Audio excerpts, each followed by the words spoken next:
When I was kindly invited to write something on the subject of war, it struck me that for a man who's never been in the army, I know a hell of a lot of war stories. It is because throughout my life I've made a point of speaking to ex-servicemen and women whenever the chance has arisen. I worked as a house painter for years and was privileged to hear many interesting stories from ex-servicemen and women while I dipped and rolled Magnolia.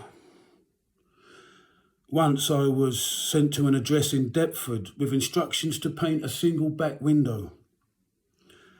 Mr. Ashley, a Barbadian senior citizen, opened the door and politely gestured me in. He was probably into his 90s, almost frail. His hallway was stacked left and right with old yellowing newspapers. They were piled waist high in some places. Mr. Ashley led me through the newspaper corridor to his living room, which was filled with more old newspapers and not much else.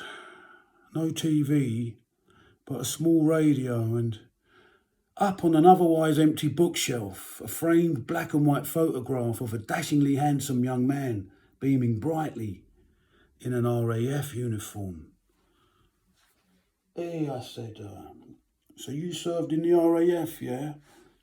"Yes," he replied, grinning bashfully. A pilot. I followed him further down the yellow newspaper corridor to his kitchen. There I was gobsmacked to see a huge jagged hole in the middle of the floor.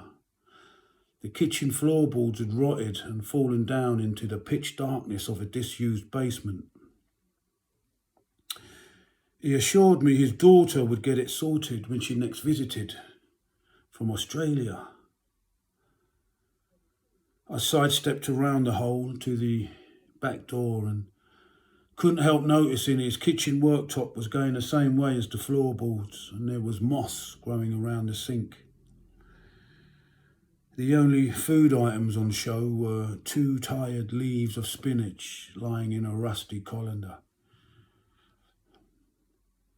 Before I left, Mr. Ashley relayed a fighter pilot story, but I can't remember it.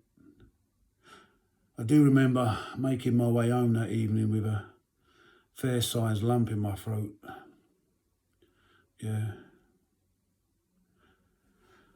A few years back, I coached at the Lion Boys Amateur Boxing Club in Hoxton alongside Roy MacDonald.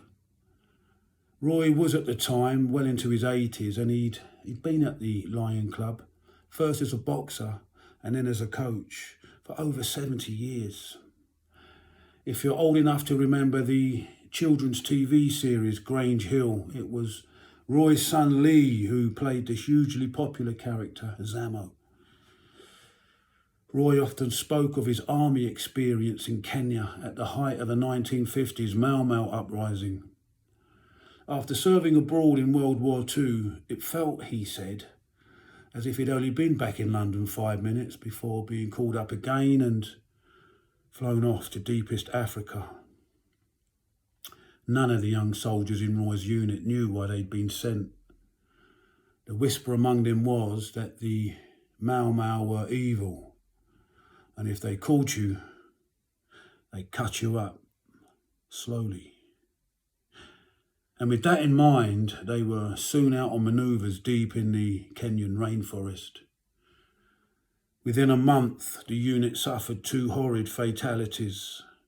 One lad was bitten by a leech-type creature.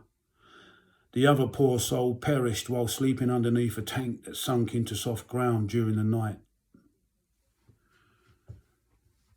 While creeping through the jungle early one morning, with screaming monkeys thrashing about high above them, their captain signalled a sudden halt. He'd noticed irregular movement in bushes 30 yards ahead. On seeing further signs of activity, he barked a warning to the hidden threat. Make yourself known or face the consequences. 2 further warnings were ignored, and so the captain ordered his unit to take up positions and open fire. There followed a thunderous and prolonged submachine gun assault. Roy and another lad were sent into what remained of the bushes to assess the situation. There they found an adult male gorilla cut completely in half. Even into his 80s, Roy had no idea what the conflict in Kenya was about, and so I Googled it for him. And finally, here's to Green Park Jim, who once lived in the tunnel between the Victoria and Piccadilly lines at Green Park Tube Station. A tall, stooped, charcoal-skinned Belizean with tufts of white woolly hair and a wide, toothless mouth. Forever in a shapeless black overcoat, you couldn't meet a more polite and well-spoken man. I enjoyed long conversations with old Jim. He'd served in the British Army during World War II and was stationed in Belgium. After the war, he settled in Notting Hill and married the love of his life. Her death from an illness propelled him into a downward spiral, which eventually bottomed out in that tunnel. Jim told me that